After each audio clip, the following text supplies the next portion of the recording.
Oríṣiríṣi láti rí. We have seen, we have heard, we have witnessed. Ẹlòmíì nù yín ò ní wedding pictures nítorí photographer disappoint am. Bẹ́ẹ̀ni naming ceremony ẹlòmíì photographer yìí ti jẹun lọ sórí bíi tẹ́dẹ̀. He forgot to take good pictures. It is not even in record pé ẹlòmíì nù yín gan ẹ ṣe birthday rí. Nítorí you dey do àròrò. Stinginess of paying a good photographer. Ṣùgbọ́n ẹ wá gbọ́.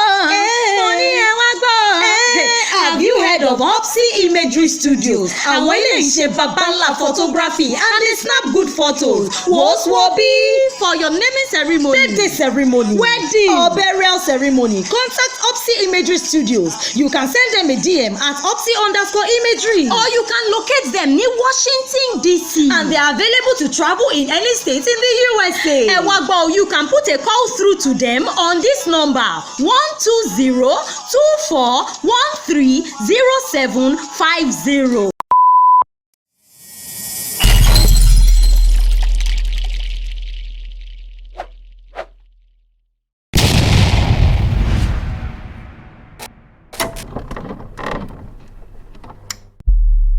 Tèmi Opsi Imagery TV òun ni kẹ́ ṣáà máa wò. Opsi Imagery TV mo lóhun ní kẹ́ ṣáà máa wò. Gbogbo nǹkan ìgbàlódé òun orí ẹ̀lẹ́ ti máa rí. Gbogbo àwọn musicians ìgbàlódé òun orí ẹ̀lẹ́ ti máa rí wọn. Ẹ ká lọ Opsi Imagery TV sẹ́wọ̀n. Ẹ ká lọ wo Opsi Imagery TV yóò. Ẹ̀yin tèmi lórí ètò yìí lénìí góńgó máa sọ kùtùkù àwò torí àlejò mi lénìí olólùfẹ́ yín ni wọ́n ìyá wa ni wọ́n ẹni tó máa ń hùn ìkẹ́ máa rí ni wọ́n àní àwọn mi tó bọ́ sómi lénìí ẹja ńlá ẹja kàbìtìkàbìtì òun ló gbé ẹ má bá wa lọ ṣùgbọ́n kí tó tẹ̀síwájú ẹ má gbàgbé mọ̀ pé èmi máa dárúkọ mi fún yín màá dẹ̀ tún kíra mi délédélé fún yín ẹ mọ̀ bá ṣe máa ń ṣe orúkọ mi ò yí padà o èmi náà ni Juliana Olúwafúnmiláyọ̀ ọmọ bíbí ilé Dáúdù aya wọn nílé Ọ̀ṣọ́ra yìí èmi lọmọ amúdàgbòyè ọmọ amúkẹ̀tẹ̀ pupalé ọmọ dúdú lẹ́gbọ̀n pupa làbúrò ẹ̀yin tèmi ẹ jẹ́ a máa bá ètò yìí lọ báyìí ẹ jẹ́ kí n fi pẹ̀sẹ̀pẹ̀sẹ̀ kí fi pe àlejò wa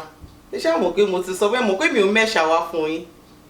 ẹ jẹ́ n fi pẹ̀sẹ̀pẹ̀sẹ̀ kí fi pe àlejò wa wọlé. ẹ káàsán ma ẹ ṣe o ẹ ra mà ẹ ṣe àdúpẹ́ mú mi gbogbo ojú ìlú ń dán yìí àbí ó kàn ẹ ṣe kò ṣe dúró wo pancake bí like you ma lẹ́yìn dúró ó dà bẹ́ẹ̀ ẹ ra mà ẹ ṣe gan ẹ káàsán ma ẹ káàsán mú mi ẹ bá mi dá ọkọ yín fáwọn aráalé. tó ẹ ṣe o ojú gbogbo tó ń wò mí nílé lóko àti lọ́nà òdì èmi olólùfẹ́ yín ọ̀rẹ́ yín ẹni tí ẹ̀ ń fẹ́ gbogbo gbà Olúwatóyìn aya Adéwálé àbájókòó pẹ̀sẹ̀ sórí ètò lónìí ẹ máa bá wa ká lọ. ẹ ṣe mà ẹ ṣe. mi ì tiẹ̀ mú bí mi ìbá ṣe lè tó ojú ti ṣáà ń wò yìí ojú yẹn ṣá ó kọ̀ ṣáà ọlọ́run ọba mummy I want to be like you ẹ gbàgbé mummy ẹ bá mi sọ yes ma ẹ bá mi sọ bí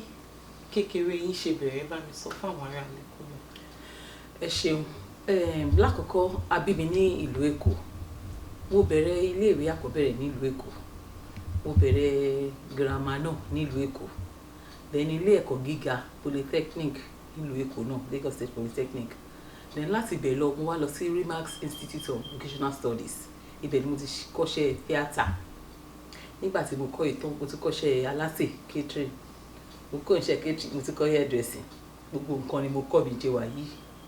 ìlú Èkó yìí náà mo ti gbogbo ibẹ̀ náà mo ti ń ṣiṣẹ́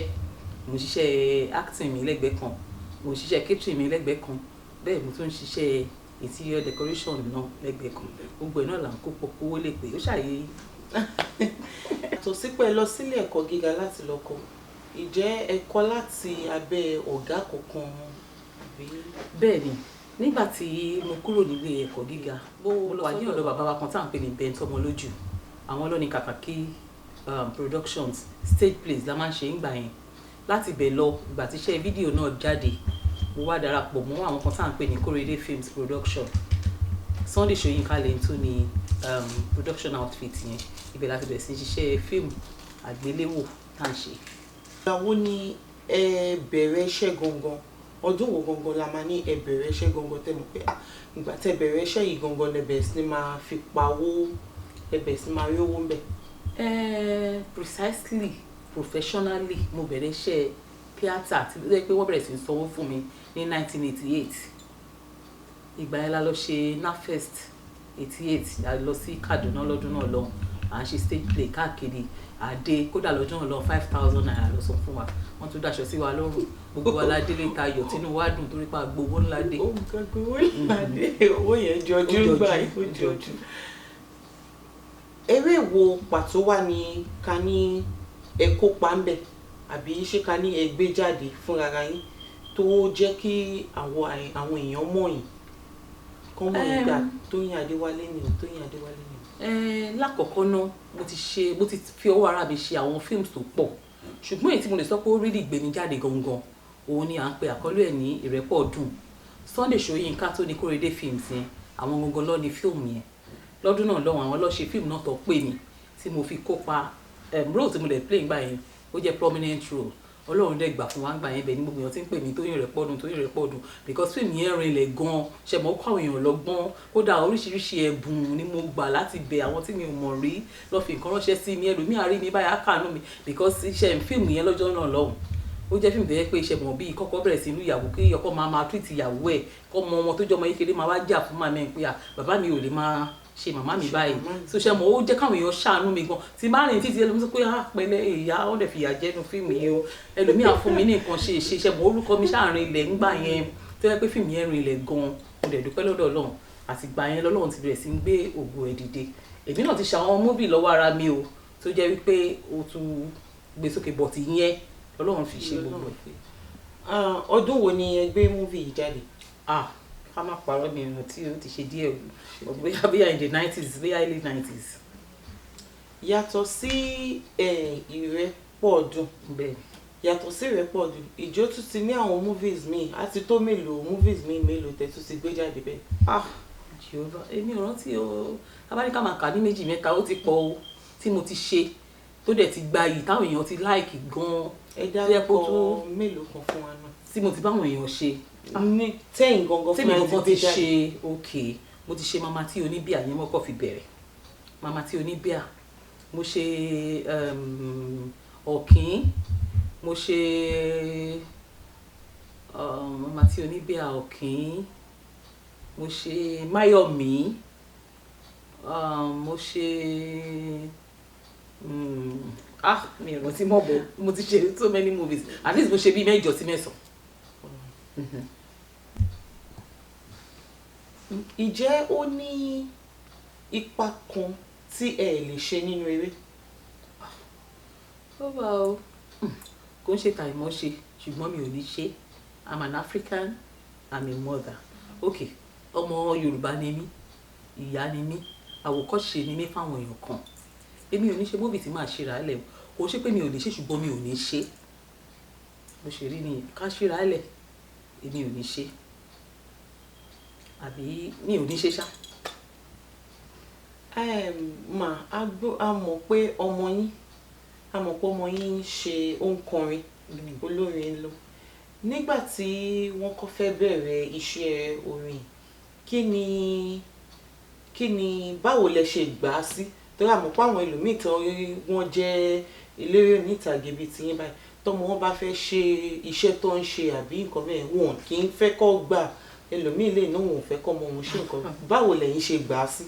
lóòótọ́ ni ìgbà tí ó kọ́ fẹ́ bẹ̀rẹ̀ iṣẹ́ actually láti ilẹ̀ ó máa ń kọ torí ìdílé tí a ti wá lọ́dọ̀ tèmi a máa ń kọrin àwọn bàbá ẹ̀ náà lè máa ń kọrin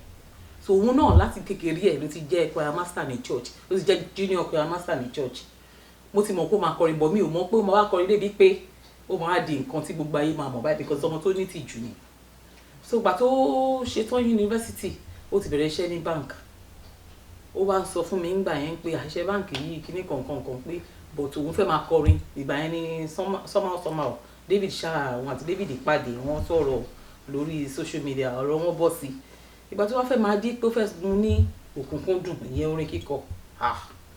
mo wá pèsè pé wá ń bí àwa iṣẹ́ yìí là ń ṣe mo dẹ̀ mọ̀ bó ṣe rí kò ń ṣe pé owó kan wà ń bẹ̀ ó ṣe máa ṣiṣẹ́ báǹkì ẹlẹ́gbẹ̀ẹ́ kan kó máa ṣiṣẹ́ orin ẹlẹ́gbẹ̀ẹ́ kan máa ṣàyàdórí because tí ò bá sí nǹkan kan bẹ̀ kò sí báyẹn fẹ́ ṣe o bọ̀ṣẹ́ mọ̀ ó ṣáà ní òun make up mind òun blessings tèmi lòun fẹ́ ó dẹ̀ bá wà bẹ́ẹ̀ sọ́nà ẹ̀mọ̀ fáwọn ọkùnrin sọ́kùnrin yẹn kàn wò pé Tóyìn jẹ́ kó ṣe kíní mo ní ẹ̀rù ń bà èmi o but to God be the glory àdúpẹ́ fọlọ́run mi tó délé ni ṣùgbọ́n initially mi ò fẹ́ gbà o torí ẹ̀rù ń bà mí pé tí ò sówó ń bẹ̀ káfò sókè káfò sílẹ̀ tí ò bá gbọ̀kan dé but àdúpẹ́ lọ́dọ̀ Ọlọ́run fọlọ́run fà mí sí. látìgbà tẹ́ ti wá bẹ̀rẹ̀ iṣẹ́ eré orí ìtàgé ìjẹ́ ó ní nǹkan kan bíi ìpèníjà àbí challenge tí ẹ ti rí látọ̀dọ̀ àwọn olólùfẹ́ yín ni àbí tẹ́yìn gangan ti rí nínú iṣẹ́ yìí. àìmọye challenge oríṣiríṣi ló ti ṣẹlẹ̀ síyàn ṣùgbọ́n adúpẹ́ lọ́dọ̀ Ọlọ́run bí tá a bá délé ni ìgbà yẹn tá a kọ́kọ́ bẹ̀rẹ̀ ẹ mọ̀ pé kò sí nǹkan kan fèsì la rí à ń ṣe fíìmù gbogbo èèyàn mọ̀ wà kò bá nǹkan kan dé kò sówó ń bẹ̀ ní mọ́tò ní nǹkan kan ìgbà yẹn tí n bá di ẹrù location báyìí tí mo lọ mo lè di bọ́ọ̀sì bíi méjì tí màá lọ gán mọ́ olú ẹ̀ ṣẹ̀dá wọn pójú tó ti nínú fíìmù nínú tẹlifíṣọ̀n wọn máa wò pé ó ṣe jẹ́ mọ́ olú ẹ̀ nìwọ̀n gan pẹ̀lú gbogbo fíìmù tó ní o ní mọ́tò lẹ́nìtìn ṣẹ̀mọ̀ embarrassment lóríṣiríṣi inú mọ́tò lè ní kínní kan ṣẹ̀mọ̀ ìgbà kan náà tí wà á jẹ́ pé mo ní mo máa ṣiṣẹ́ aláṣẹ mo máa ń so oúnjẹ mo lè lọ sọ́jà níjọ́ kan mo tiẹ̀ lọ sọ́jà bọ́kùnrin kan ṣe rí mi nìyẹn bó ṣe ṣí mi lábàrá ní lára pé àwọn appreciate yẹn náà ni ó fẹ́ pé obìnrin rè kíní kan pé kí ló ṣẹlẹ̀ abálọ́jà ń gbà mí ẹlòmíyàn sọ pé kò tiẹ̀ ti gbéraga jù kò tiẹ̀ lè kíyàn ẹjọ́ èèyàn mélòó mo fẹ́ kí láàrin ọjà ṣé bí ìwọ tó bá mọ̀ mí ló máa ní ẹ̀ka àṣọ ìmádẹ̀ kí yín dá tẹ́ bá wá kí mi tí mi ò dáhùn lẹ lè complain ṣe mo oríṣiríṣi nǹkan bẹ́ẹ̀ ló ti ṣẹlẹ̀ ìgbà míì à ń lọ sí ibi iṣẹ́ débẹ̀ ní ṣiṣẹ́ tó ń wò ní sówó kò ní sẹ́nìfìn tún máa padà sílé náà ní oríṣiríṣi challenge bẹ́ẹ̀ yẹn wàá dúpẹ́ lọ́dọ̀ Ọlọ́run lé ní yìí gbogbo yẹn ti di àfisẹ́yìn tèmi ń fi ṣọ Ọlọ́run ti gbé wa dépò kan láàrin dúpẹ́ fọ́lọ́run. ìjẹ́ wá ní bíi láti bàtẹ́ sí ṣe iṣẹ́ yìí bíi ká ní bíi wow moment tó jẹ́ pé bóyá látọ̀dọ̀ àwọn fans yín àbí nǹkan kan bẹ́ẹ̀ tẹ́ pé ẹ lè gbàgbé. àwa ò pọ̀ lóríṣiríṣi tí mi tiẹ̀ lè rántí mo dúpẹ́ fọ́lọ́run mo dẹ̀ dúpẹ́ fáwọn fans mi because kò sí gbogbo ìgbà tó bá rí mi láyé wọ́n máa appreciate ní gbogbo ọ̀nà ló máa fi ń tẹ́wọ́ gbà mí. for example ìgbà tí mo lóyún ọmọ mi àbí gbẹ̀yìn mi ọmọ mi obìnrin yẹn gbogbo àwọn èèyàn tó ń pè mí iṣẹ́ mo ìgbà tí mo wà ní oyún dìgbà tí wọ́n fi bímọ mo sì wà lórí sẹ́ẹ̀tì tí mò ń ṣiṣẹ́ àwọn èèyàn mọ̀ pé títí fún ìbálẹ̀ ti jáde ẹlòmíì tètè máa mọ̀ pé àìlè yìí lóyún o wọ́n ń pè mí láti oríṣiríṣi ibi àṣẹ lóyún ni kí ni sex ọmọ yín mo ní ẹ̀rù ń bà mí ẹ̀mọ̀ káwa Nàìjà ẹlẹ́sọ̀ sex wà lẹ́nu yín mọ́ ẹ̀ ń kú but àwọn aráàlú òyìnbó rí nǹkan bẹ́ẹ̀ yẹn rò àmì wọn sọ fọ́kọ mi pé àwọn eléyìí máa lórí dáwọn lóhùn bóyá wọ́n fẹ́ fún ẹ ní nǹkan ni ṣe mọ̀ yí pé nígbà tí máa ṣe shopping fún ọmọ mi yẹn gbogbo owó tí mo ná lọ́dún náà lọ́gọ̀ wọ 10,000 naira gbogbo láti Amẹ́ríkà wọ́n dẹrù ọmọ fún mi láti Dublin láti Canada gbogbo káàkiri lọ́ọ́ dẹrù ọmọ fún mi débi pé mo tún wá lẹ́yìn ọ̀kan lọ́dún náà lọ́hùn bóyá sọ fún mi ní pé ààyè ti lóyún kíní kankan ọjọ́ ọ̀lẹ́ máa bímọ kíní kan ẹ má wọrí òun ránṣọ kan lẹ́kọ̀ọ́ òun máa sọ fún tẹ́lọ̀ pé kó kó àwọn aṣọ yẹn wá bá mi aṣọ 5 kí mú èyí tí ń bá fẹ́ ń bẹ̀ òun ní ká ìwọ́n jẹ́ òkú mọ yín o ẹni yẹn dẹ̀ kó aṣọ wá lóòótọ́ mo dẹ̀ mú ṣe mo oríṣiríṣi oore ẹlòmíì ti wà tó yẹ pé wọ́n tó lọ fẹ́ fún mi ẹlòmíì wà tó yẹ pé akọni kí ló fẹ́ oríṣiríṣi oore lè yan rí àwọn fans mi ń gbìyànjú fún mi o wọ́n gbìyànjú fún till date wọ́n sì ń ṣe tí n bá lọ sóde ńgbà míì ẹlòmíì àkàn wò mí ṣùṣù kódà fẹ́ẹ́ ná mi lówó jo nínáwó gan lọ ọlá pé gbogbo téèyàn ṣe tán nífẹ̀ẹ́ sí mo dẹ̀ dúpẹ́ lọ́dọ̀ lọ mo dúpẹ́ lọ́wọ́ ẹ̀yin fans mi náà ibi tẹ́ tí mú gbogbo tẹ̀ ń fún mi lágbára Ọlọ́run ibẹ̀ ò ní dí o Ọlọ́run bá mi pèsè fún gbogbo yín ojú òní tì yín. ẹ sọ lẹ́ǹkan ẹ ní ẹ̀ ń ṣe iṣẹ́ oúnjẹ ẹ̀ ń ṣe oúnjẹ torí lórí ètò wa ń bì kì í ṣe pé a kò máa ń pè yín báyìí láti kọ béèrè ìbéèrè lọ́wọ́ yín lásán irú tẹ bá ní bóyá bíi tẹ ní business tẹ ń ṣe náà a tún máa ń bá yín ṣèpolówó a máa ń promote ẹ̀ bẹ́ẹ̀ so ẹ dẹ̀ sọ lẹ́ǹkan ẹ náà ẹ máa ń ṣe oúnjẹ so ṣé Naija nìkan lẹ ti ń ṣe ń gbà yẹn ni àbí ẹ̀yin ń ṣe níbí náà. Actually nígbà yẹn Naija ni mo ti ń ṣe ṣùgbọ́n bí tí mo wà yìí mi ò ṣe mo tún ń ṣe mo ń ṣe ní pé gbogbo nǹkan mi ṣì wà ní Naija mo dẹ̀ láwọn tó bá mi ṣiṣẹ́ àwọn tó mọ̀ mí Naija wọ́n máa ń pè mí tó bá ti pè tó bá ti jọ sọ̀rọ̀ mo máa hand over ẹ̀ fáwọn tó wà Naija wọ́n máa lọ ṣe fún wọn ṣùgbọ́n ṣe àwọn pé bíbá yìí kò sí olùrànlọ́wọ́ kò sẹ́ni kankan ní ilé Sayade di pọ́ọ̀tù so Jésù Olúwa wa kó jẹ́ wa kó máa gbé Naija káwa máa gbé bíbá yìí ṣùgbọ́n nǹkan tí mò ń ṣe bíbá yìí lọ́wọ́lọ́wọ́ òun là ń pè ní party with Toyin ìyẹn a máa ń bá wọn tá a bá fẹ́ ṣènáwó máa bá wọn mú nǹkan híhá àá bá wọn máa ṣọ mo tún wà into event planning ẹ̀mí máa ń ṣe souvenir mo tún wà into event planning tẹ́ bá fẹ́ plan event yìí àbá yín ṣe lówó pọ́kú tí ò tiẹ̀ nira rárá àwọn nǹkan mímú tó yẹ kó ṣe mọ́ pẹ́ lómi á fẹ́ ṣe ìnáwó kò ní lè ronú pé kí lòun lè mú ṣùgbọ́n ìfi yẹn dá wà gbogbo tẹ́ máa mú àtúbà yín kó débẹ̀ tẹ́ bá fẹ́ ká bá yín pín gan pẹ̀lú ògo Ọlọ́run pínpín ni tó dẹ̀ máa carry everybody tí ò dẹ̀ ní bá owó tó pọ̀ dé rárá owó ṣíkínní láì náà party with Toyin. ẹ̀yin tèmi òun lẹ ti rí gbọ́ lẹ́nu ìyáàfin Adéwálé ìhun lọ́sọ̀ ọ́ ní pátí tẹ bá fẹ́ ṣe ẹ nídìí láti máa ṣe wàhálà pé máa ní ẹni tó ń ṣe nǹkan tó yẹ kí gbogbo makeup kó sẹ́ngẹ́mẹ́ngẹ́ ẹ ṣe wá lẹ́yìn ilẹ̀ ṣẹ̀fẹ̀ máa pín kinní láàrin pátí wọ́n ìtẹ́ ẹ̀ ṣe gbé fún ìyáàfin Adéwálé wọ́n ní àwọn máa ṣe fún yín tí ò ní nira lówó pọ́kú tó jẹ́ pé ẹ̀yin gan inú yín máa dùn pátí yín tẹ bá rántí pátí yín in 10 years ó máa wú yín lórí pé yes ẹni báyìí ó wá bá yín ṣe nǹkan báyìí ní pátí yín so òun nìyáàfin ọ̀nà ẹ̀dẹ̀ lè pe àwọn ibo láti lè bá yín sọ̀rọ̀ mọ́. ẹ lè reach wa lórí Instagram tẹ bá ṣàti type party with Toyin ẹ máa bá wa ń bẹ̀ ẹ kàn DM just send a DM we are DM away from you ẹ bá ti send DM báyìí lọ́wọ́ kan mo ti reach yín tí ò tiẹ̀ pẹ́ rárá. ṣẹ́rí òun náà lẹ́tún ti rí gbọ́ èèyàn wọ́n ní kẹ́ DM àwọn lórí Instagram pé party with Toyin kí la wá ń dúró dè àǹtí mo mọ̀ pé fẹ́ ṣe party next week ẹ tètè DM wọn kí party yín lè lọ dáadáa yes ma. yàtọ̀ sí pé ẹ wá ń ṣe party with Toyin ẹ ń bá àwọn èèyàn ṣe bí event planning and all that ṣó tó wá ní nǹkan míì tẹ́ tó ń ṣe yàtọ̀ sí yẹn bóyá bíi káràkátà àbí nǹkan kan bẹ́ẹ̀. ìjẹ́búrẹ́ mi wà gbogbo orí mi ṣe kódà bẹ́ẹ̀ bá bí tí a bá ṣe wà bí mò ń tà bàyà mò ń ta gbá mò ń ta gbogbo nǹkan ni mi ń tà ojú wo ṣáà ti pé ká má mo lè mọ́lẹ̀ gbogbo nǹkan ni mo ń ṣe I do ṣe mọ̀ business oríṣiríṣi kátàkárà ohun tẹ́ bá fẹ́ mo máa ń tà. òun náà lẹ́tún ti rí gbọ́ yẹn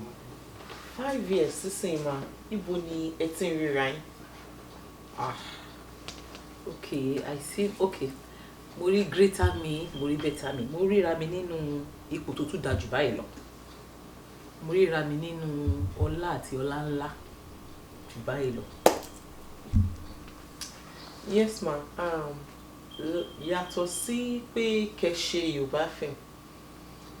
ṣé ẹ tún máa ń ṣeré bíi eré Gẹ̀ẹ́sì tá a mọ̀ sí English film ṣe máa ń à ń ṣe yẹn náà àti Yorùbá o